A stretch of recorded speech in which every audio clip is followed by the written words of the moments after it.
طرح پلے باندھ لیں. سمجھ میں نہیں آ رہی؟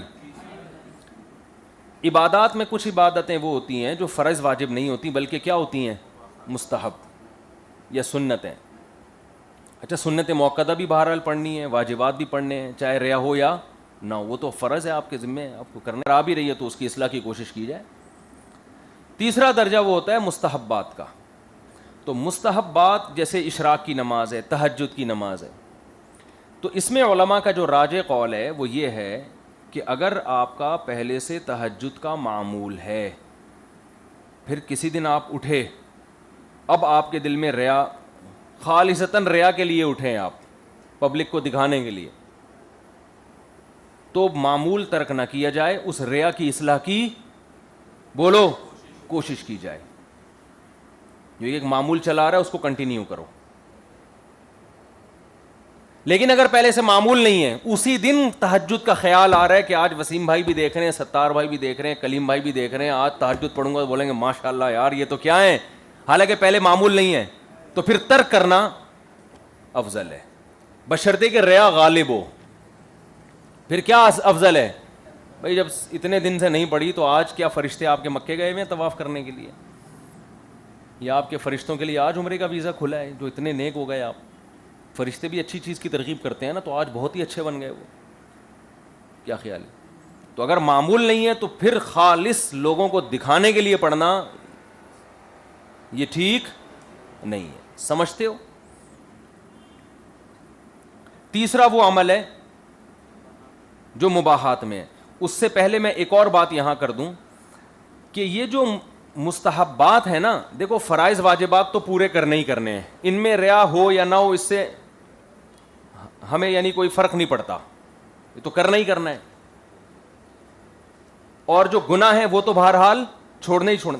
مسئلہ سارا آتا ہے ان شریعت کے احکامات میں جو نیکی تو ہیں مگر فرض واجب نہیں ہے, وہاں ریا کے مسائل کھڑے ہوتے ہیں کہ کرنا کیا ہے. تو وہاں اگر خالصتاً ریا کے لیے کر رہے ہو پھر تو مت کرو.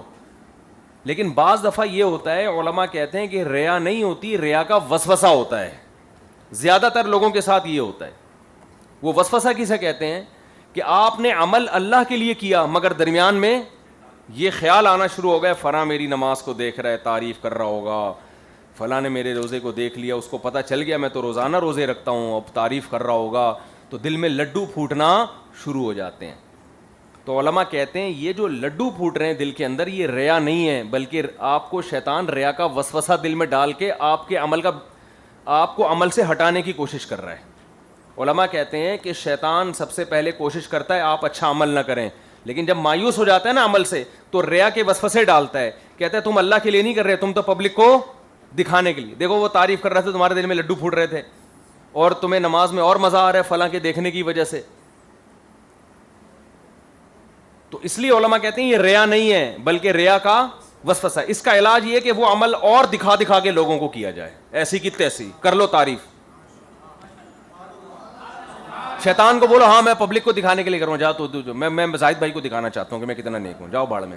اس کا علاج یہ ہے کہ شیطان کو لفٹ, جیسے کوئی آپ کی برائی کر رہا ہو نا, ابے تو بے وقوف ہے, تو بدصورت ہے, وہ چھیڑ رہا ہے آپ کو.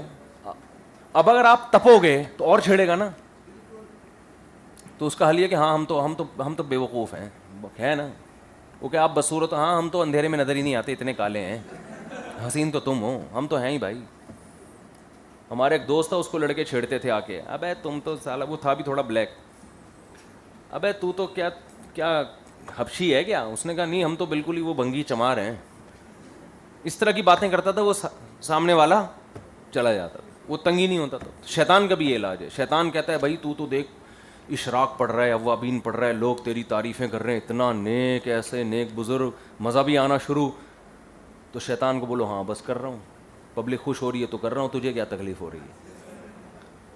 تو یہ ریا نہیں ہے بلکہ ریا کا وسوسہ ہے. اس کا علاج ہے کہ اور دکھا دکھا کے کرو لوگوں کو. تھوڑے دنوں میں یہ وسوسہ خود ہی ختم ہو جائے گا, کیونکہ جو عمل بار بار لوگوں کے سامنے آتا ہے اس میں ریاکاری ویسے ہی ختم. شروع میں لوگ تعریف کرتے ہیں, اس کے بعد کرتے بھی نہیں ہیں.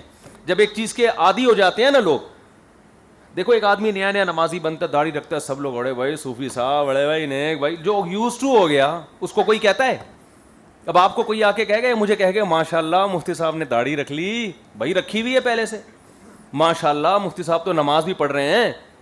اب نماز پڑھنے پہ تعریف نہیں ہوگی، چھوڑنے پہ چترول لگیں گے کہ مفتی صاحب ہو کے نماز نہیں پڑھ رہے. پڑھنے پہ اب کوئی تعریف نہیں ہوگی، بھائی وہ تو پڑھیں گے، کیوں نہیں پڑھے گا. تو ایک آدمی جب نمازی بن جاتا ہے، روزے دار بن جاتا ہے، وہ برائیوں سے بچتا ہے، تو لوگوں میں اس کے چرچے ہوتے ہیں، اس کو دل میں لڈو پھوٹتے ہیں، تھوڑے دن میں وہ لڈو بھی پھوٹنا ختم، چرچے بھی ختم. اسی کو شاعر نے کہا ہے، وہ ریا جس پر تھا زاہد تانزن، زاہد زہد والا، تانا تھا نا اس کو کہ یار یہ کیا ہے، یہ کیوں آ رہی ہے، تکلیف تھی اس کو. وہ ریا جس پہ تھا زاہد تانزن، پہلے عادت پھر عبادت بن گئی. یعنی وہ ریا پہلے عادت بنتی ہے، یوز ٹو ہو جاتا ہے انسان، پھر عبادت بننے کا مطلب پھر اس میں وہ وسوسے بھی ختم، خالص کس کے لیے ہو جاتی ہے، وہ اللہ کے لیے. مجھے حضرت نے ایک ذکر بتایا تھا مسجد میں کرنے کا نا، تو میں کرتا تھا، تو لوگ آ کے کہتے یار بڑا صوفی، بڑا نیک بچہ ہے یار. میں نے حضرت کو خط لکھا، یہ تو لوگ بڑی تعریفیں کر رہے ہیں اور بڑے لڈو پھوٹ رہے ہیں، تو اس لیے میں اب نہیں کر رہا مسجد میں. حضرت فرمایا شیطان کا وسوسہ ہے، اس کو لوگوں کے سامنے کریں، تھوڑے دنوں میں کیا ہو جائے گا. اب کر رہے ہوں تو لوگ کوئی تعریف نہیں کرتا کہ اتنا نیک آدمی. اب تو نہیں کرو تو کہتے ہیں یار مفتی صاحب ہیں دیکھو مسجد میں ہی نہیں بیٹھ رہے، اگر بالفرض نہ بیٹھیں تو. اب تو یہ الٹا کام ہو جاتا ہے انسان کا. تو اس کو کہتے ہیں اٹ از کالڈ وسوسہ ریا. عام طور پر لوگوں کو اس سے واسطہ پڑتا ہے تو اس سے عمل چھوڑ دیتے ہیں، تو غلط ہے. ایک آخری بحث ریا کے بارے میں رہ گئی، کیونکہ اس کا اخلاص، حدیث کا اخلاص سے تعلق ہے نا، اخلاص کا اپوزٹ ریا ہے. تیسرا وہ عمل ہے جو مباحات کہلاتے ہیں. یہ آپ نے پورا خلاصہ تیار کر کے لکھنا ہے اس کا، امتحان میں اتنی لمبی بحثیں نہیں ہوتی. تیسرا وہ عمل ہے جو فی نفسی ہی مباح ہے، نہ وہ عبادت ہے اور نہ وہ گناہ ہے، بلکہ اس میں دونوں پہلو ہیں، کھانا کھانا، ورزش کرنا. تو اس میں اگر اچھی نیت ہوگی تو یہ ثواب بن جائے گا، بری نیت ہوگی تو یہ گناہ بن جائے گا. کوئی بھی نیت نہیں ہوگی تو نہ یہ ثواب ہوگا نہ یہ گناہ ہوگا. آپ کھانا کھا رہے ہو اس نیت سے پیٹ بھرنے کے لیے تو نہ ثواب ہے نہ گناہ. اس نیت سے کھانا کھا رہے ہو کہ جب طاقت آئے گی تو فلم دیکھوں گا، ذرا فلم دیکھنے میں مزہ آئے گا مجھے، تو یہ کھانا بھی کیا بن جائے گا، وبال جان. اور اس نیت سے کھا رہے ہو کہ جسم میں طاقت آئے گی تو 4 شادیاں کروں گا، 4 بیوہ عورتوں کو سہارا دوں گا اور پٹوں گا، اور کیا نام ہے دین کی خدمت کروں گا. نبی نے کیا فرمایا؟ اب تجارت بذات خود مباح ہے نا، لیکن آپ نے فرمایا ایماندار تاجر قیامت میں پیغمبروں کے ساتھ ہوگا.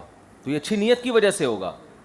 جو شخص تجارت کر رہے تاکہ لوگوں کے سامنے ہاتھ نہ پھیلانا پڑے اور صلہ رحمی کر سکے، دین کی خدمت کر سکے، اللہ کے شکر کی توفیق ملے. جب اچھا کھائے گا، اچھا پہنے گا تو شکر کی بھی توفیق ایسے لوگوں کو ملتی ہے.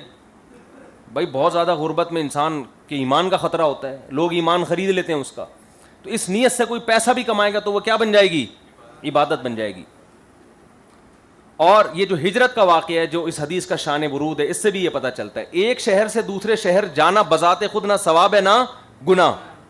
تو جن صحابہ نے مکہ سے مدینہ ہجرت کی اس نیت سے کہ ہم اپنا وطن اللہ رسول کی خاطر چھوڑ رہے ہیں، تو آپ نے فرمایا فہجرتہ الی اللہ ورسولہ، ثواب ملے گا.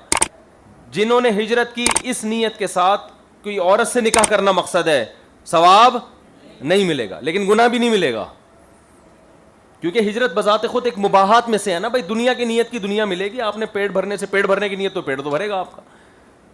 اور جس کی کوئی نیت نہ ہو تو نہ ثواب ملے گا نہ وہ چیز ملے گی. ویسے ہی ٹریولنگ کر کے جا رہے ہو آپ، جو لوگ صبح شام کرتے ہیں. سمجھتے ہو گے نہیں سمجھتے؟ تو یہ آج ہماری اس حدیث کی تمام بحثیں مکمل ہو گئیں. اب اس میں کچھ اور علمی نکات ہیں 1-2، وہ انشاءاللہ کل کے درس میں بیان کروں گا. تو یہ پوری بحث آپ نے ریاکاری سے متعلق محفوظ رکھنی ہے. سمجھتا ہے کہ نہیں سمجھتا؟ آپ سوال پوچھ رہے ہیں جلدی سے جو پوچھنے. اگر ہجرت یہاں سے امریکہ کے لیے کر رہا ہے، دین کی تبلیغ کے لیے کر رہا ہے، ثواب ملے گا. پیسے کمانے کے لیے کر رہا ہے تو پیسے ملیں گے، اور پیسے کمانے سے نیت ہے کہ اسلام کی خدمت یا عفت اور پاک دامنی سے زندگی گزار سکوں تو امریکہ جانے پہ بھی ثواب ملے گا اس کو، کیونکہ بذات خود ایک مباح کام ہے نا. کوئی نیت نہیں تھی تو کچھ بھی نہیں ملے گا، امریکہ کا ویزا ملے گا. اگر نیت ہے وہاں جا کے عیاشی کروں گا تو گناہ ملے گا. نہیں، ہر آدمی کی نہیں ہوتی. بہت سے لوگ وہاں جا کے نیک بنے ہیں زیادہ. کسی نے سوال پوچھنا ہو تو پوچھیں جلدی سے. ایک منٹ زاہد بھائی کیا پوچھ رہے ہو؟ بس یار مائک کے بغیر اب ٹائم کم ہے نا، تو میں خود ہی سوال کو ریپیٹ کر دوں گا. جی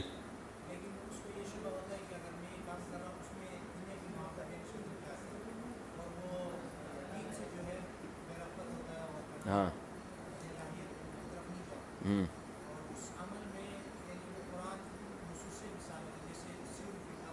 ہاں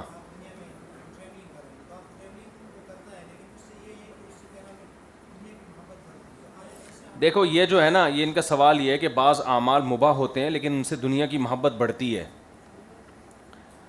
جیسے زمین میں چلنا پھرنا، جب دنیا دیکھے گا تو دنیا کی محبت بھی دل میں آئے گی نا، تو پھر دین سے دور ہوگا، پیسہ دیکھے گا، گاڑیاں دیکھے گا، یہ دیکھے گا، وہ دیکھے گا. تو اس کا جواب یہ ذہن میں رکھیں کہ جو کام ایسا ہو کہ اس سے بچنا ممکن ہی نہ ہو، اس کام کو کر لینا چاہیے. یہ ان لوگوں کے دل میں دنیا کی محبت آتی ہے یا متاثر ہوتے ہیں جو پہلی دفعہ کر رہے ہوں. جب بار بار کرتا رہے گا تو پھر محبت آنے کے بجائے ختم ہوتی ہے، ان چیزوں کی حقیقت کھل جاتی ہے. سمجھ رہے ہو نا؟ اس کی مثال ہے جیسے جن بچوں کو کبھی کمپیوٹر ماں باپ نے دیکھنے ہی نہیں دیا ہوتا، وہ پھر چھپ چھپ کے دیکھتے ہیں اور پھر بہت حدود سے تجاوز کرتے ہیں. جن کے ماں باپ شروع میں ہی ان کو کنٹرول کر کے انٹرنیٹ دکھاتے رہتے ہیں تو وہ شروع سے کیا رہتے ہیں؟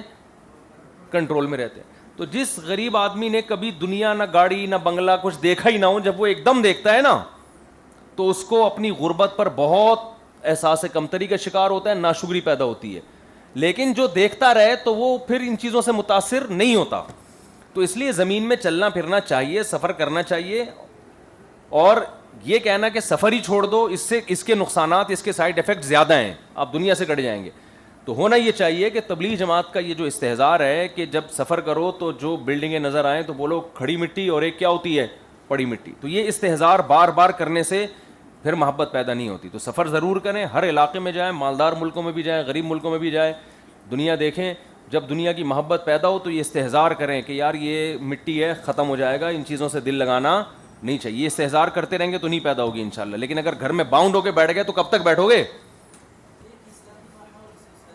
اسلامی ماحول سے کفری ماحول کی طرف دیکھو. جس کو اپنے بارے میں غالب گمان ہو کہ میں کسی کفر والے ملک میں جا کے خراب ہو جاؤں گا تو اس کے لیے تو جانا بالکل حرام ہے، کیونکہ اس کی غرض ہی صحیح نہیں ہے. جس کو غالب گمان ہو اس کے لیے، کیونکہ یہ گناہ کی طرف لے جانے والی چیز ہے. جس کو اپنے بارے میں غالب گمان ہو کہ میں اپنے آپ پہ کنٹرول کر لوں گا، اس کے لیے جانا جائز ہے. ہر ایک کے لیے ہم جانا جائز نہیں کہہ رہے. دیکھو جس کو پتا ہو کہ میں جا کے خراب ہو جاؤں گا اس کے لیے تو یہ عمل عین معصیت ہے. اس میں اچھی نیت سے بھی جائے گا پھر بھی جائز نہیں ہے اس کے لیے جانا. سمجھ رہے ہو؟